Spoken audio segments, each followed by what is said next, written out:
Hello and welcome to SCO Shoreline Talks, co-produced by CGTN and AnewZ from Azerbaijan. I'm Huang Jiyuan.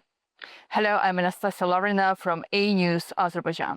Over the 24 years since its founding, the Shanghai Cooperation Organization has steadily grown under the strategic leadership of its member states, broadening cooperation and increasing its influence on the global stage.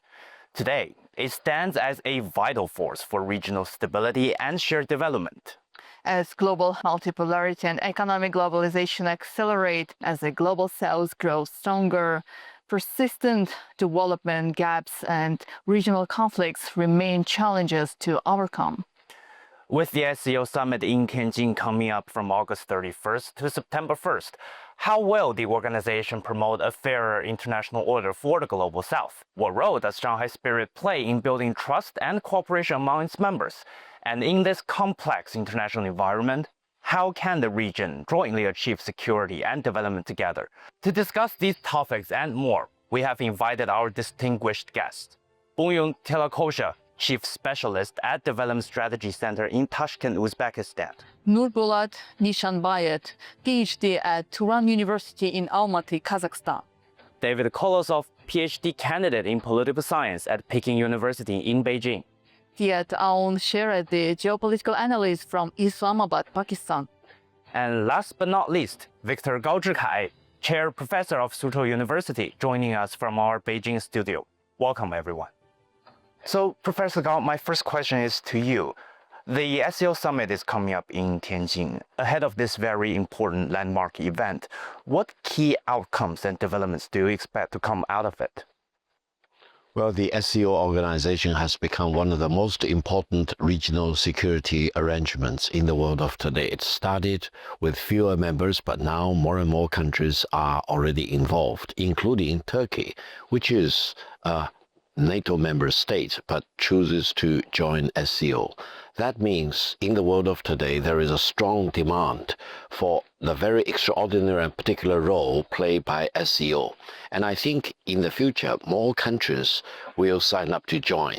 And I think there are about 2,000 countries which are on the waiting list, ready to be reviewed and screened before they officially join SCO. So I think the future for SCO is very bright, very promising.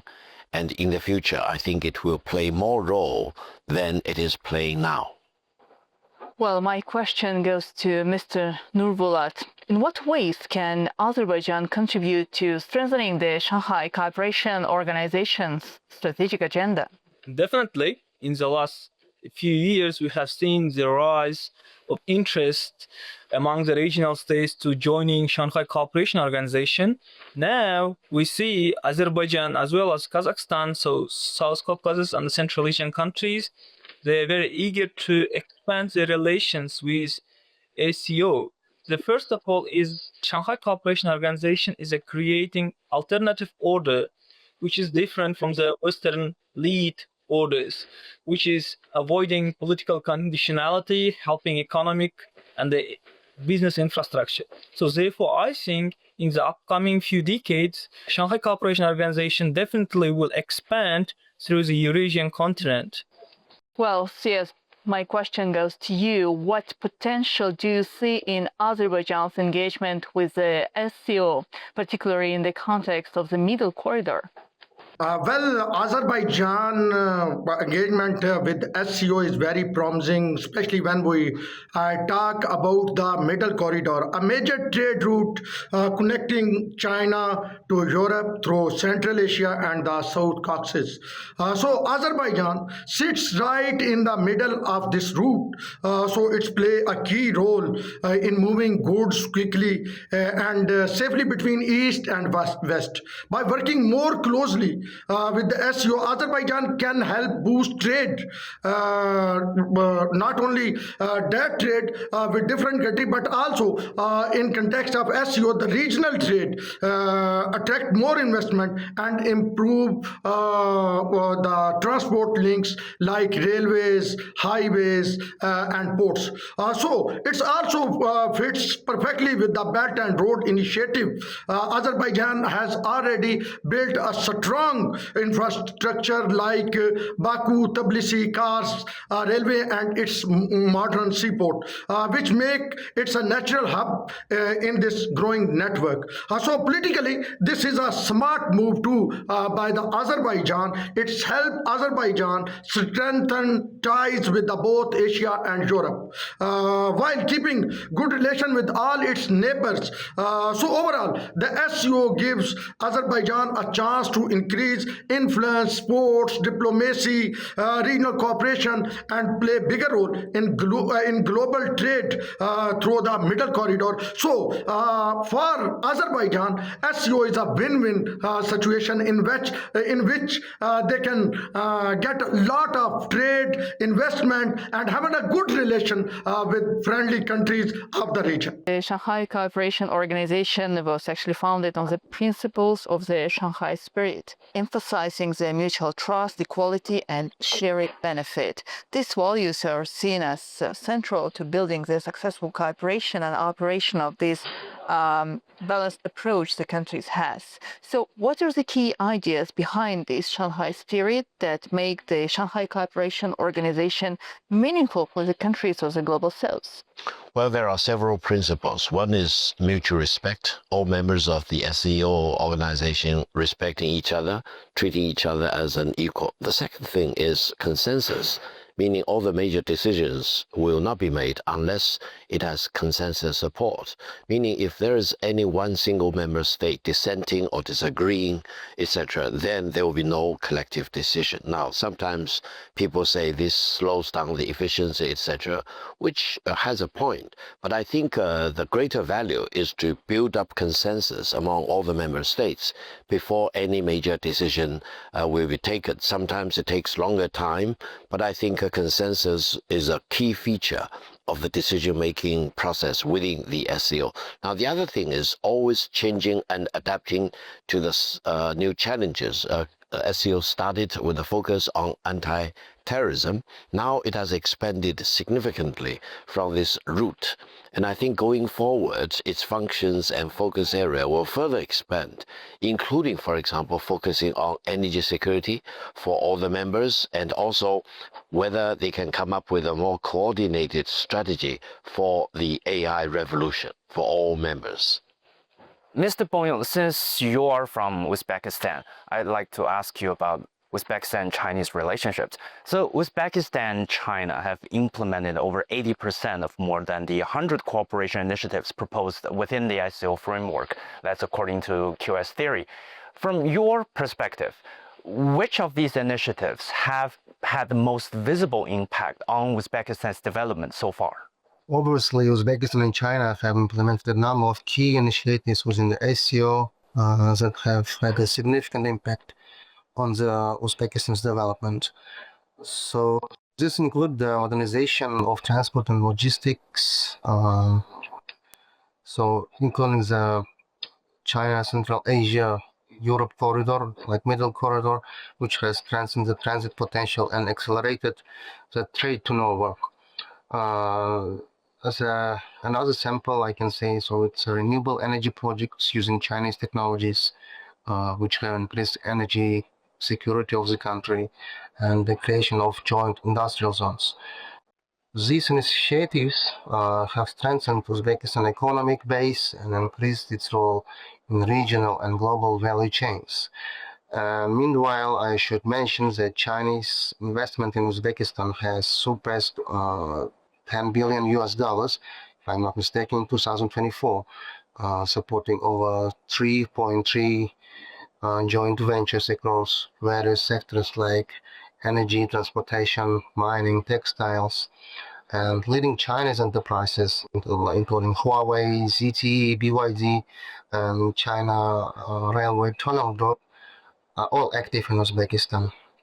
And by the way, Huawei in particular has emerged as a critical partner in our digital transformation agenda, including the deployment of 5G infrastructure and the advancement of smart agriculture and e-governance, some regional digitalization initiatives such as Digital Fragana.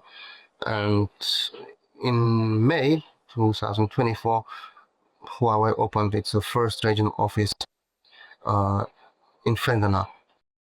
Well, David, if I may ask one additional question to you about cooperation between China and Russia. Two countries actually maintained very close strategic cooperation within the SCO, and not only enhancing trust and cooperation, but also promoting cultural and people-to-people exchanges. So how do you see the role of cultural and human exchanges in strengthening China-Russia relations within the organization's framework, and what are the new opportunities for China-Russia cooperation within SCO in the coming years? China and Russia have known each other for centuries. This is a long period of time. Chinese tea has been a part of Russian life for generations. And Russian literature has influenced Chinese thinkers since reformers like Lan Zichao encouraged people to study it more and more than 100 years ago. What's new today is how much direct contact there is. We see more and more Russian students studying in China. They're coming to China to receive education in Chinese institutions, and more Chinese students going to Russia. So they don't just pick up language. They live in another country, making friends, understand how people think, and that kind of experience changes you. And in the long run, it changes the relationship between our countries. In the SCO, cultural and human exchanges do something that official talks cannot do. It is one thing for governments to sign agreements, but it is another when people meet face-to-face at festivals, study together, work on projects, or visit each other's cities and countries. And those experiences are remembered for a lifetime. So looking to the future, there are two areas that could grow. First, we should develop not only science and technology cooperation, but also the humanities like language, history, culture. And these give people the skills to communicate and work together across borders. So second, we need to help these students and specialists find real jobs.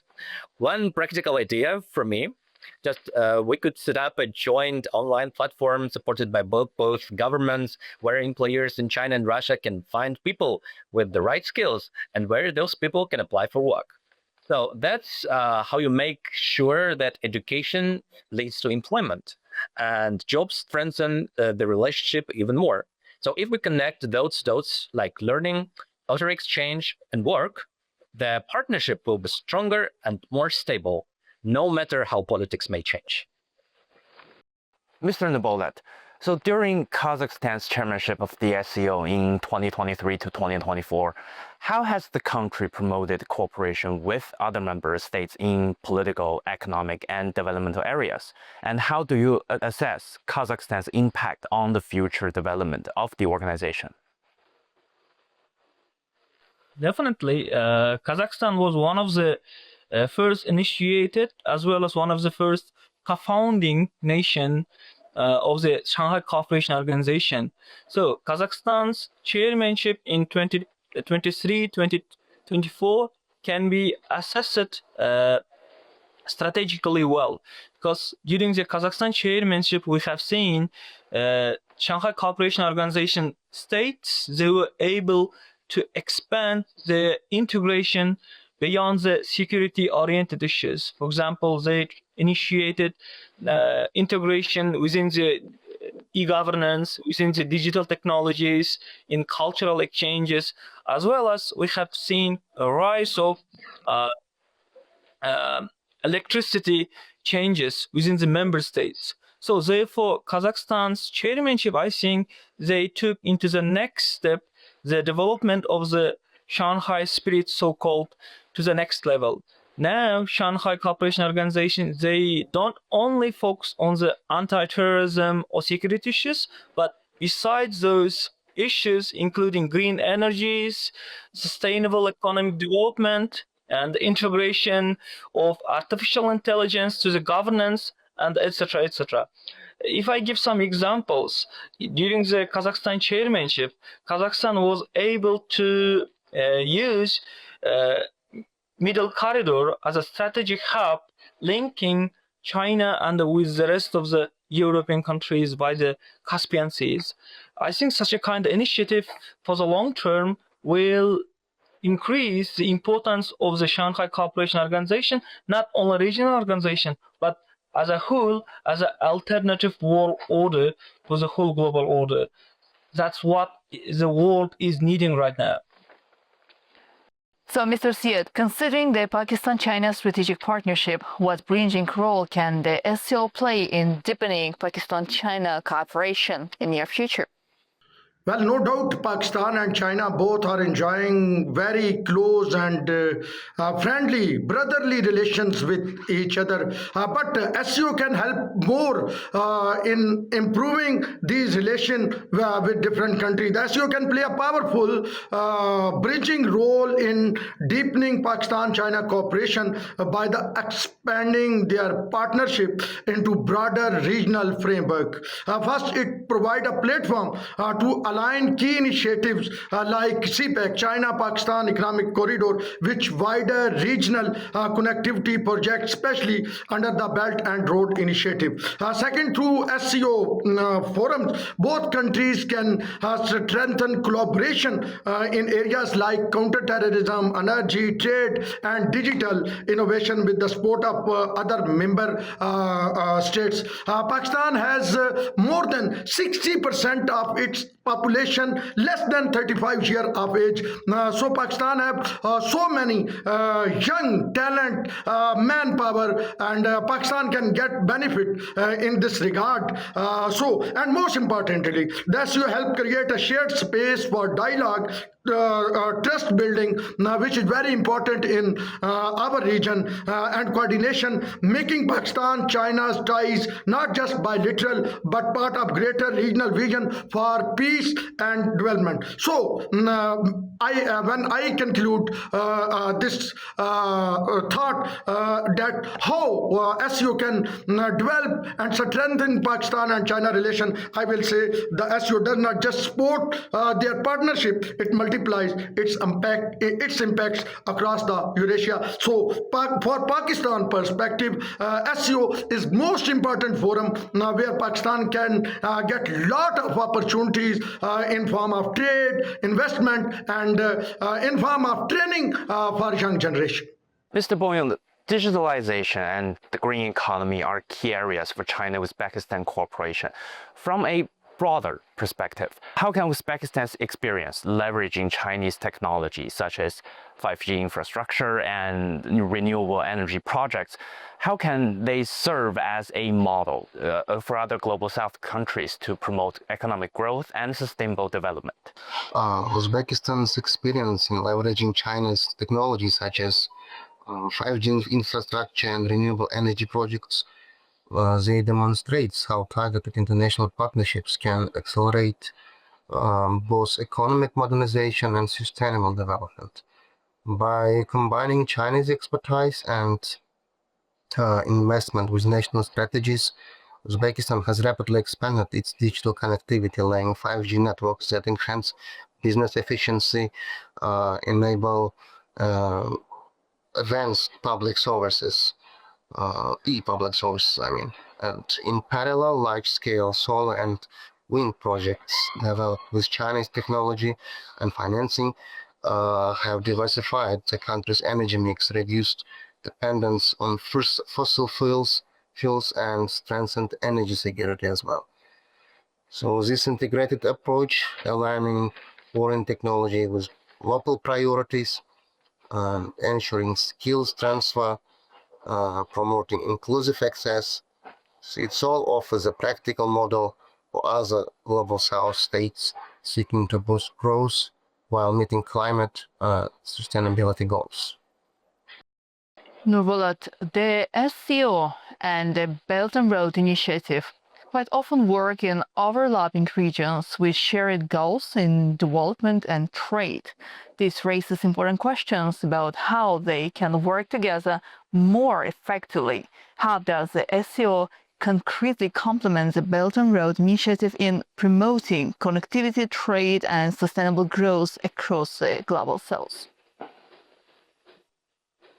That's a very important question. Thanks. First of all, Belt Road Initiative, it's a part of Shanghai Cooperation Organization, I think. when it was initiated in Astana back 2013, it was considered one of the remodernization of the Silk Route. So reinventing the new logistical aspects of the SCO member state. However, we should focus on the One Belt, One Road initiative. It's not only logistical projects, it's not only trade projects, but it touches many other aspects as well.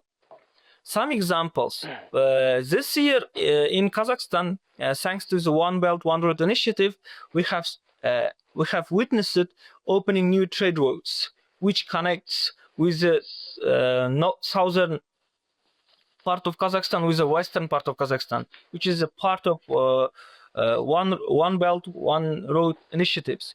In the wider sense, if we analyze the role of the Shanghai Cooperation Organization and the One Belt, One Road initiatives, they can't be divided. They will fulfill each other.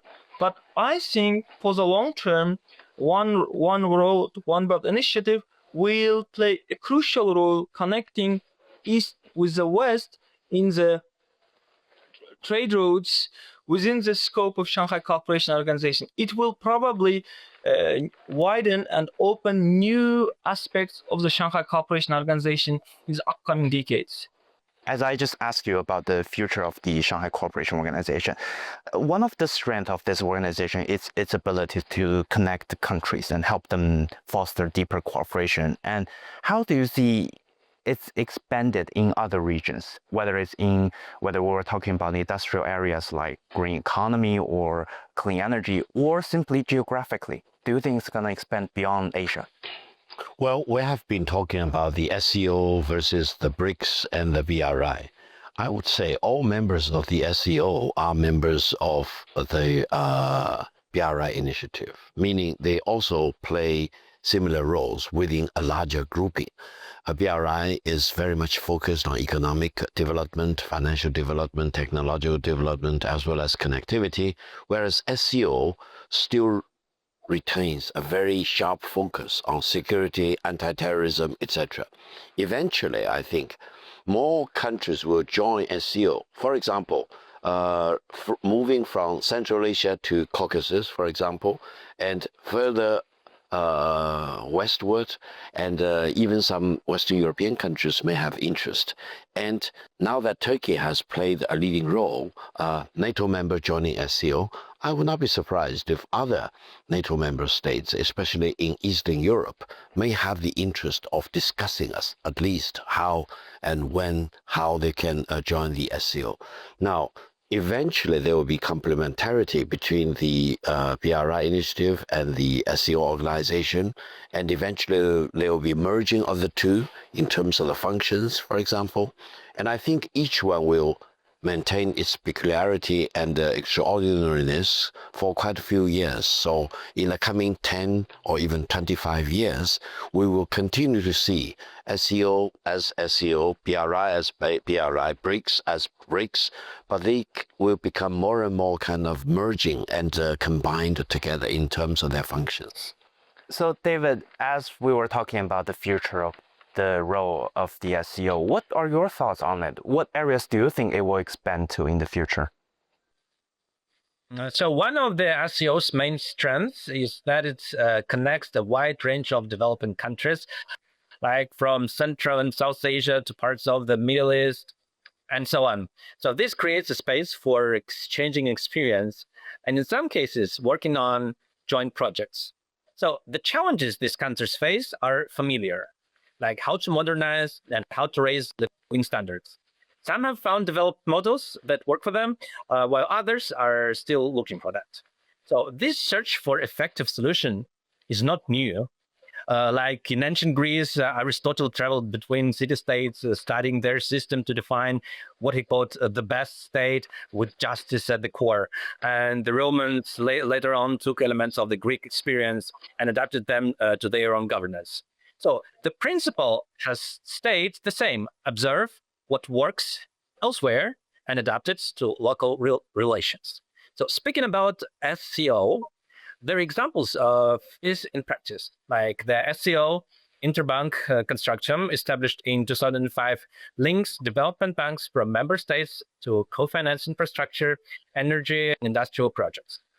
Large connectivity projects such as the China-Pakistan Economic Corridor, like link roads, rail networks, power grids, and industrial zones across borders. And they're often discussed, these topics are often discussed in SCO economic forums. So on the softer side, cultural, academic, and think tank exchanges give countries opportunities to compare governance practices and policy approaches.